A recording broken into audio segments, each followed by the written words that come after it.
Welcome to Channel 18 News. I'm Jim Rogers. Saturday evening, 5 p.m., the Northeast Texas Sulphur Springs Symphony Auction takes place. Enola Gay visited with members of the Symphony League. The Thanksgiving season brings many blessings and one very special local event, the radio and TV auction to benefit the Northeast Texas Symphony League. It is a KSST and Channel 18 tradition. Let's meet Melita and Charla. Good morning to Melita Reynolds. Good morning. Who is president of the league this year. Yes, I am. And also to Charla Campbell. Hello. Vice president of the league this year. Yes, thank you for having us. Thank you too. Well, is excitement running high with all your group? Yes, we're excited and we're working hard and we're having fun. So we're ready for everybody to join in the fun. This is the only radio TV auction in Sulphur Springs. Yes. And we get the privilege of being the radio station for it and have since its beginning, which is 26 years. 26 years. Yes. It's fun. It's one of the traditions that make living in Sulphur Springs a fun place to be. Okay. You know, it's a lot of fun night. It's our auctioneers are Lonnie Fox, Alec Bridges, and Bob Weaver this year, and that's a show. Even if you don't want to bid, it's just tune in and have fun. So it is true. To watch Bob try to control Lonnie is worth it all. So. Okay. And Charla, tell me are there a lot of items in this auction?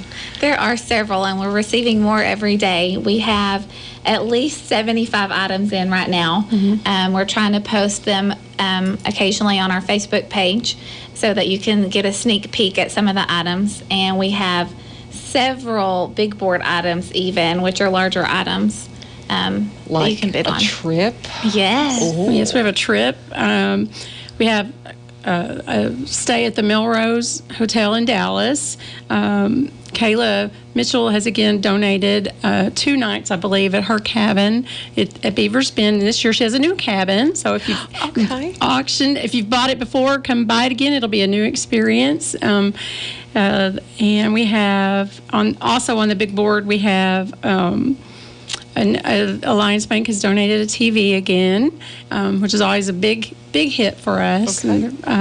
And we have Texas Heritage Bank has donated gift certificates to Dana's for I believe there's 6 of them, so you can one-stop shopping. You know, use them out throughout the year for any special occasion you need to shop. I was just there yesterday for their grand opening, and the place is gorgeous. Yeah. Dana does a great job. Yes, she does. So yeah, we have some of the old standby familiars that everybody looks forward to every year. We have the drink of the day from Super Handy. We have the train from the McCorkles, which is always fun. Very fun Christmas train this year. Okay. Guarantee Bond is donating a Nintendo Switch, and if you're into video games, I think that's a big deal. Okay. I know my daughter said yes. That's a big deal, Mom. So, Pizza Inn's donated pizza for a year. So that's just a sample. It's some of the old traditional things and then some new things. Well, tell us, Charlotte, just sort of for the newer people who are just tuned in or just moved here, how the evening flows and how they get to bid. We place a block of items open for auction at a time, and starting at 5 p.m. you can either tune in to KSST 12:30 a.m. or if you have cable in town you can watch Channel 18 News, or if possible live stream it on KSST's website. And the only way to place a bid though is to call in to place your bid, and the number for that is 903-885-0700. And the highest bidder at the end of that window when we're closing it wins the item. Okay. So, yes. And it'll go on until all the items have been put up for auction. Well, you can, let's pretend like you're just going to listen to it on radio and you're sitting by the phone and someone may outbid you and then you got to call back in. Yes. And it gets pretty lively. So it does, especially on the phone line. It's fun. You just have to save that phone number in your favorites so you can keep hitting read off.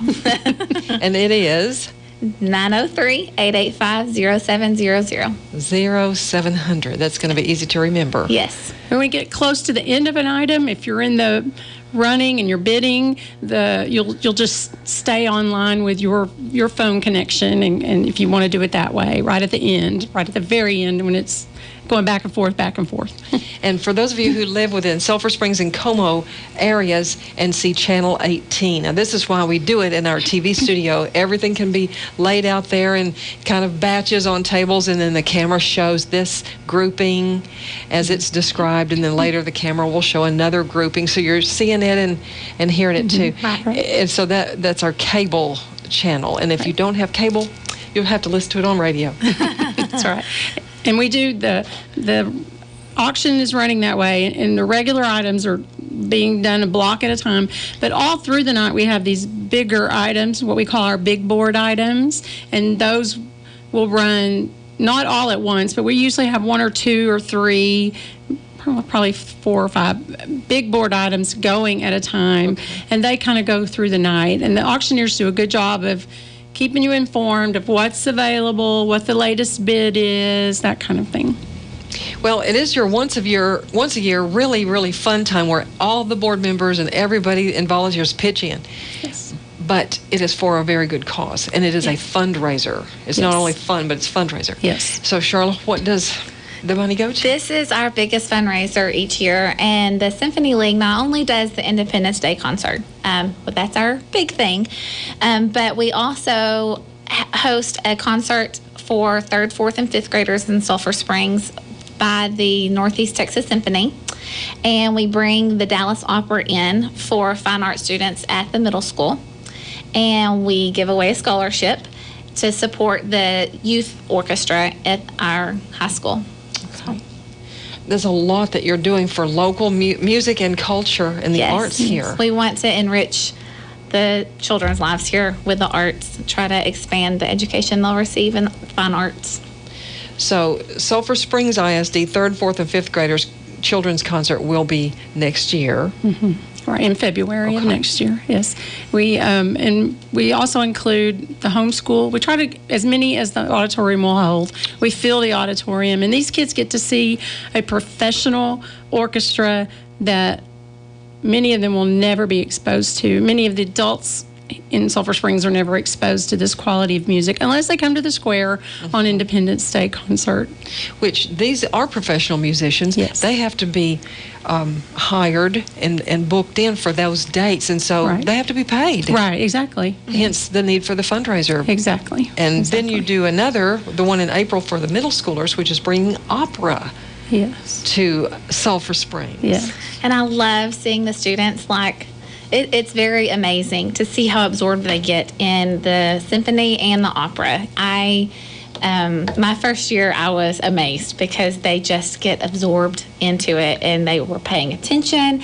And for several, it's the first time they're going to be exposed to a symphony or the opera. So it's really neat. It's a really neat experience. Whoever had that idea and everyone who agreed to say, let's do this for our town, I really applaud them. I think so too. It's great. It's great. The Dallas Opera, they come up with it's appropriate for the kids, and they do a great job. It's been the same group that's come the last several years, and they really do a good job of entertaining the kids, and then they educate. They have a question and answer session at the end, and you can tell from the questions the kids are really interested in what they've seen and what they've been exposed to. It's great. It's great. Well, maybe some people still have a misconception that an orchestra is very highfalutin and that people are unapproachably high and they just don't not be real people. But when our conductor comes to town, everything is just on one level. Yes.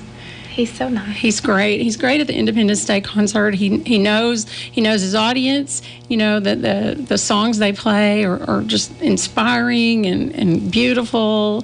And then when he's at it's the same conductor, Doug Bakken, he's at the children's concert. He plays with those kids. Yes. He entertains them. One year he wore his Beethoven wig, and they loved that. And he educates them on the different instruments that are in the orchestra, and that's really good. Yeah, it's great. It's educational. It's very educational. Well, you have a great board of directors, and you have a lot of volunteers that will be here this Saturday night. Yes. You'll be here before then because you'll be bringing stuff in and getting ready for... We're starting tomorrow. Setup starts tomorrow. We're about to spend a lot of time together. beautiful things from our local merchants that have been donated and Yes. that anyone would want to have. Yes, yes. Charlotte has a list of some of our regular items. Maybe we can... We appreciate always our community support. We do have a very supportive community. And some of the items that have been donated by local businesses, we have gift certificates from Miss Behaven and a bison cooler from Tall Over Ford. Brumley's is always good to donate some clog shoes like Crocs. And we have some handcrafted items this year too. I had a little pull with John Campbell, so I asked him to make a set of wooden dominoes because he's good with woodworking. So we have some exotic wooden dominoes that I love. And Tanya Norris was the first place winner at the most recent quilt show. So she has donated a quilt that she made, and it is so pretty. Yes. Do you have it? Yes. Let's see that. I love it. It's very the pretty. colors. Reds and black and green. For those who are just listening and can't see it, the backing is sort of a coral fabric. Yes. And it's all bound in black and white polka dots, little polka dots. And the front is just many, many, many colored strips. It's just beautifully put together, and also black, red, and white. That's lovely. I appreciate her for doing that for us. Yes. Well, we're not completely out of time, but we don't have a whole lot of time left. Anything else you'd like to say about Symphony League or this exciting auction coming up? I think just remind everyone of the phone number. It's 903-885-0700, and we start at 5 o'clock this Saturday. Okay, 5 o'clock. And that's a little earlier than in the past. But this year we're starting at 5, and we'll go until we're finished. We try to finish up, 9:30. Sometimes it's 10. But if you can't be there for the whole thing, drop in, sit down and listen to us or watch. And it's a fun evening. Yeah, get out the TV trays and eat eat supper while you're watching on TV or listening on the radio. Absolutely. Yes. There's 2 Facebook pages. Yes. Pay attention to Facebook to see a preview of the items. We have a Sulphur Springs Symphony League page, but then we also have created an event for the auction. The Sulphur Springs Symphony League auction has an event page. Okay, wonderful. Here's Don Julian with sports. Wildcats football coach Greg Owens had his media gathering Wednesday morning as he talked about Friday night's by-district game against Lovejoy at Primm Stadium. He begins by agreeing that it would take the team's best game of the season to defeat the Leopards Friday night. Yeah, I think so. I mean, everyone, we've kind of been in playoff mode the last 3 weeks, as we've talked about each and every week, and this is no different. So the difference in this one is you put your pads up and you're done. So we've got to play our best ball game. Lovejoy is a very disciplined crew. They've got some really good athletes, some guys we can talk about. They got a kid going to TCU, a wide receiver. They got a middle linebacker going to Arkansas. Mm-hmm. They've got another little slot receiver that's like Cole Beasley. I mean, he is the real deal. I mean, they're constantly getting him the ball. Mm-hmm. And then there's a quarterback that is that's very accurate. I mean, he throws the ball well. Also, a defensive end we're concerned with, and their offensive line just covers people up, and defensive line gets off blocks again. So it's the same old story I tell you every week. I mean, we've got to play, and we got to do well like we've been doing. We've seemed to start to come together here towards the end and building on some things and finding some things that are really starting to work well. And so we've got to play consistent. We've got to play hard. You got to play with a lot of passion. And you got to get some breaks in the ball game and create some breaks. And we got to take care of the football. If Chuck King was here, he might ask you how you feel about your team right now as you look at them in Week 11. Yeah, I mean, good. I mean, this is as good as we've played. I mean, as right now, Game 1 to right now, I mean, we've had some hilly moments and the valleys in the between of all that. But, this is a team that's gone through a 5-game losing streak in the middle of it and then just rebounded, and now here we're back on a winning streak. So I'm proud of these seniors for their leadership and for continuing to believe, continuing to work. We lost some heartbreakers in the middle of that deal. A lot of what ifs, and we shoulda, woulda, couldas, and all that stuff. But it's a team that's stuck together. They're not pointing fingers and they're not blaming each other. They continue to work and get after it, and we've continued to get better as a team all the way through. So I like our group. I like what we're doing, and I like the way things are going right now. And Lovejoy has lost 5 in a row too, I believe. That. We've been through it. We come in. Both of us are 5-5. And they've had some injuries to deal with, and we've dealt with some things ourselves, and so we're both here at this moment, and we both have an opportunity, and I think we understand that opportunity, and it's special to be in the playoffs. There's a different atmosphere. Right now, it seems like among the kids and all that, and energy, and they just kind of been bouncing around. Yesterday, we changed it up and we went to the stadium. Weather was good outside, so we got out. Too wet on our grass fields and didn't want to be inside, so we got out yesterday, and they're bouncing around and had a good time yesterday, and so we may change it up again a little bit today too for them, and just get out and enjoy these moments. You got them right now, and so just look forward to trying to win this one and get on to the next one. And dig into Lovejoy, if you will, for us on offense and defense. Offensively, I don't know. The closest comparison I think we've got is White House. They're very comparable to White House offensively. Quarterbacks very accurate. Again, good receivers, great route runners, great at catching the ball. 220-pound running back. That's a physical kid. Offensive line that's not overbearing. They're a good sized line, but they do a great job of covering you up. Getting bodies on bodies and doing those things. And again, just very disciplined, very structured at what they do. They don't make many mistakes. And so it's one of those things. We just got to get after them and create some turnovers and get after the quarterback. And for us, it starts up front with our defensive line. It's had a great year, a phenomenal year, and really dominated the last ball game against Hallsville. And we've got to continue to do that. And we've been creating some turnovers, and we've got to continue to do those things too, and keep our defense off the field and keep our offense on there. So they'll it's probably 50-50 run, maybe a little more. 60-40 run, but they're pretty evenly balanced. And so we just got to make tackles. That's what it goes back to. Getting off blocks, making tackles. We got some guys out there that are healthy right now, and we're doing a good job of doing that.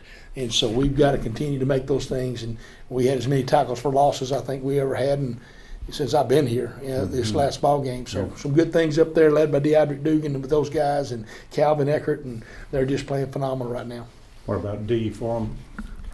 Defensively, their linebacker, the young man, his name really is Bumper Poole. All right. I wondered about that. Number 10. He's a really good player, and he's been looked at by a lot of schools, and he's committed to go to Arkansas. Very fast kid, very good runner. He's really good at side to side and running outside stuff and running it down and making a lot of tackles and doing that. And he's done a great job. They got a defensive end too. It's a really good player, number 33, and he doesn't have the catchy name, just a common name like Mason Mitchell, but he's a really good player, and they all are. Again, they do a great job at the back end. They're long. They played a lot of 7-on-7. They understand routes, angles. Again, maybe comparable to a White House again. Mm-hmm. Overall, if we picked one team, I think that's who we would say they were close to. So they're long guys back there, understand routes, route running, jumping routes, doing those things. So you can't float them up. You got to stick it where you're going to and take care of the business, take care of the ball, and they're going to be around it. And so they play an even front up front, and they'll slide into some odd stuff. They'll just stand and end up getting a 3-3 stack a little bit, and for whatever reason. So it's it's a challenge, but stuff we've seen all year. It's nothing exotic. There's nothing crazy that they really do that's going to say, well, you got to do this or that. And their tempo is pretty medium, pretty mild.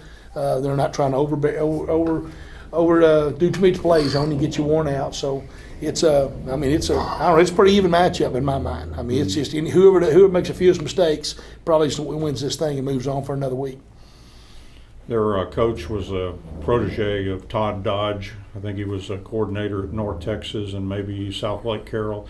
Do they have a real sophisticated passing attack? No, not really. I mean, it's pretty. It's common to today's stuff.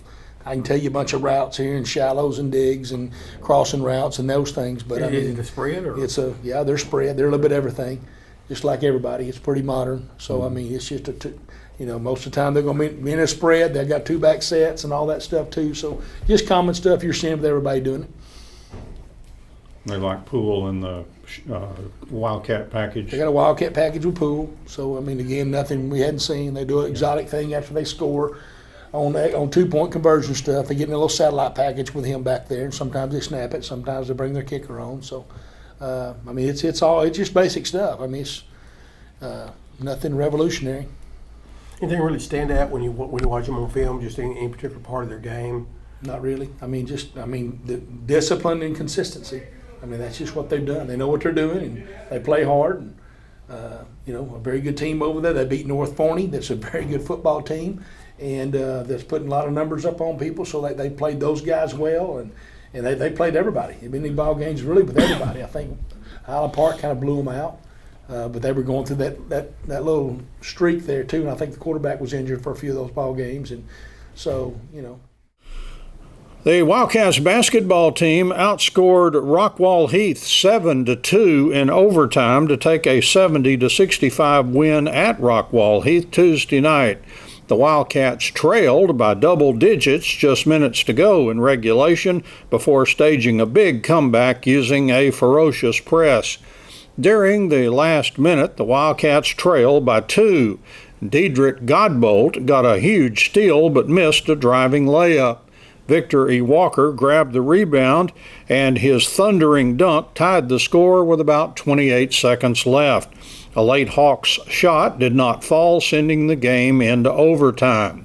In overtime, E. Walker hit a 15-foot jump shot to give the Wildcats a 2-point lead. Godbolt hit a cold-blooded three-pointer to increase the lead in overtime to 5 points. A Hawk basket reduced the Wildcats' lead to 3. The Hawks then fouled Michael Jefferson. Despite admitting to being nervous, Jefferson hit both free throws and the Wildcats led by 5 with just seconds left, and that lead held up. To pull off the upset, the Wildcats had to overcome a barrage of Hawks three-point baskets. The Hawks hit 14 of them. Using 6 threes, the Hawks led after one quarter, 23-15. They went cold in the second quarter, and the Wildcats took a halftime lead of 32-31. With 5 more threes in the third quarter, Rockwall Heath went up 52-43 after 3 quarters. The Wildcats' big comeback in the fourth quarter, in which they outscored the Hawks 20-11, tied the score at 63-63, and then came the overtime heroics. Keyston Willis led the Wildcats with 26 points. E. Walker chipped in 16 points and spearheaded that Wildcats defense despite playing with 4 fouls for most of the second half. Michael Jefferson added 15 points. Godbolt had 6 points. G.G. Ezedinma had 5 points. Xavier Cork had 2 points. The Wildcats are now 2-0 for the season. They'll have their home opener Monday at 7:30 p.m. as they host Lindale in Wildcats Gym. With their offense struggling, the Lady Cats basketball team depended on their defense to defeat North Lamar 33-17 on the road Tuesday night. Kaylee Jefferson had 11 points, Autumn Tanton 8 points, and Sadavia Porter 7 points. Lady Cats basketball coach Jeff Chapman talked about that low-scoring win. But before the game, an interesting fact is the coach told me, in the district they play, they hold teams lower than everybody else. He wanted to be a defensive game. So when he came down, he didn't try to shoot it quick. They walked it down and worked the ball. Well, it came out to be like 4 points a quarter for them. Yeah. And 33 for us. But a lot of it wasn't due to them. We just we're hitting. We're shooting flat, most of us, and a flat ball doesn't have the same chance of going in as the ball with the arc. Yeah. But we did some good things. We broke. We're still turning it over way too much. The best news out of that is we hit some shots we needed to, and we won. Mm-hmm. But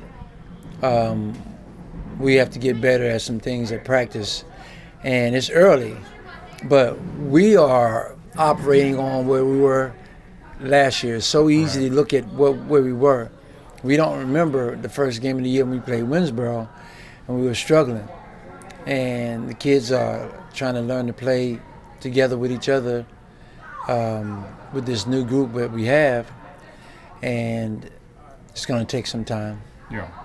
You and I have talked before, and sometimes when your offense is struggling, if you play good defense, you can win, and it sounds like that's exactly what happened last night. Yeah, we were playing. I'm pleased with the defense, and they made a couple shots that I thought that we could have still prevented. It could have been 14 points. Mm-hmm. So, and that was their first game, and I don't know how long they've been out from volleyball. But, you know, he seemed to feel comfortable with the way they were playing. And that's important for him. Uh-huh. But we know who we got to play against, and we want more points. It reminds me of a Pine Tree game, almost Pine Tree 30-something, and holding them down unless one girl does it. And it's early, but you want your defense ahead of your offense. So a lot of things from that. We rebounded. We blocked out. I was watching over there. One of the moms streamed the game, so some fans got to watch, even if they weren't there.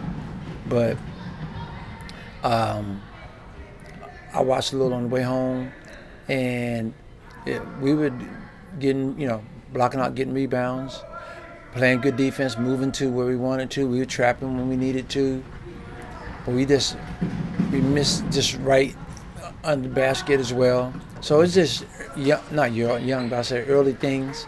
Mm-hmm. And we got to get I have to do a better job of trying to rotate, because Autumn, Kaylee, and Sadavia, they get pretty tired during the course of the game, and I got to find a way to give them, some rotation. Mm-hmm. And within the bench, I have to gain some confidence and believe in the kids that we have up that were on the JV, and that's going to come with some time. But I saw some good signs. I saw Jamia come in and play multiple positions, 5 and 4. That's great.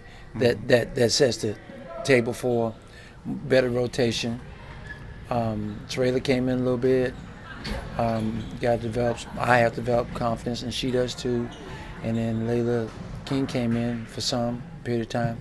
Imani might be back by Friday. She's been practicing with us, and she showed me a deal. She's been running, and she's got her running done. Mm-hmm. So, and the girls play, varsity play first Friday at 5.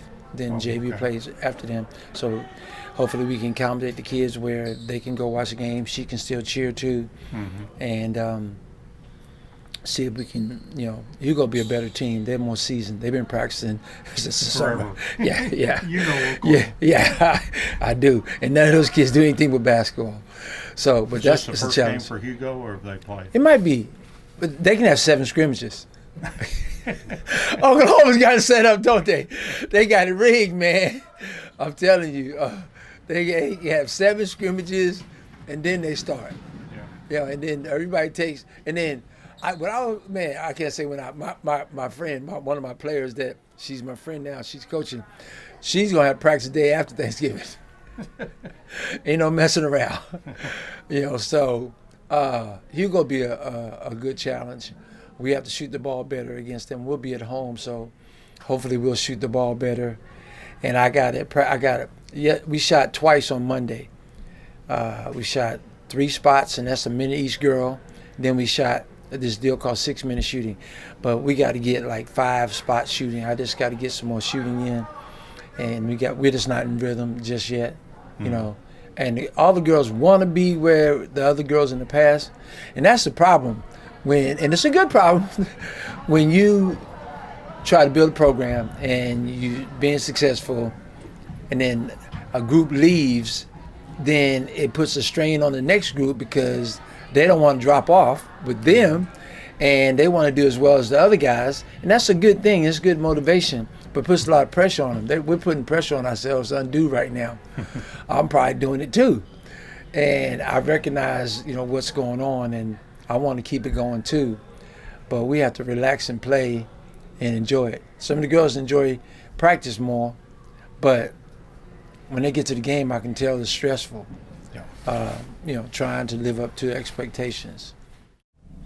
The Saltillo Lions basketball team challenged the number 3 ranked team in Class 2A, Martins Mill, on the road Tuesday night before finally losing 58-48. The Lions trailed by only 6 with about 2 minutes left to play. After trailing at the half 34-22, Saltillo outscored Martins Mill 26-24 in the last 2 quarters. Chris Bokhurst led the Lions with 19 points. Levi Hoover had 10, Walker McGill 9, Matthew Gurley and Branson McGill 4 apiece. Michael Simmons 2, and Lyle Bench had 1 point. The Lions are 0-1 for the season. Next, the Lions will be playing Cumberland Academy of Tyler. Meanwhile, the Saltillo Lady Lions will be hosting a 3-day tournament that gets underway Thursday. The field includes not only the Lady Lions, but also Winnsboro, Bullard, Paris, North Lamar, Rivercrest, Chisholm, Clarksville, Quinlan Ford, and Chess. There will be pool play Thursday and Friday with bracket play on Saturday. Thanks for watching Channel 18 News. Have a great evening. I wasn't nervous about flipping home and home with them because if we were going on the road, we were going to be at an unfamiliar stadium no matter what, if it was theirs or ours. So, and again, the fans are still in the stands. It is an unusual thing, though. Coach Young said of all the games accumulated in your coaching staff, nobody's ever had a home playoff game. Yeah, I mean, we've never done it. But, I mean, it's fixed to be commonplace next year. I mean, 6A's been doing a pilot program the last 2 years, and so next year 5A will do it. So whoever's a higher seed in round 1 will host a playoff, unless they just don't want to. I think there's that option. They could go neutral then, but it's fixed to be very common. I think it's a good idea because of the number of teams. It's hard to find fields. I mean, I can't tell you how many people have called for hours, and we're hosting a game on Thursday night, Edgewood and Hooks, which will be a good game. So I'll let all our people know if they want to come out and watch. It'll be Thursday night football. It's supposed to be good weather, so it should be a good ball game. Both those have good clubs, and so that'll be a fun one to watch. And then we play on Friday night. And just reminding everybody, as I know you guys have, that it's just like a normal neutral stadium. You got to show up. There's no passes. There's no reserved seating. There's no reserved parking. Everything's just like if you were fixing to drive over to Royce City and play. And so first come, first serve on seating and parking as well. So, but we do have the home side. We'll be on the home side. Kind of excited about the premium to get to host a playoff game, even though it's your game. But I got to work, Don. Huh? I got to work. we got to host, but we got to work too. So it's been a headache this week putting all that stuff together and trying to get prepared for a ball game. So I'll just tell you the straight up truth. It's been a pain in the rear, to be honest with you.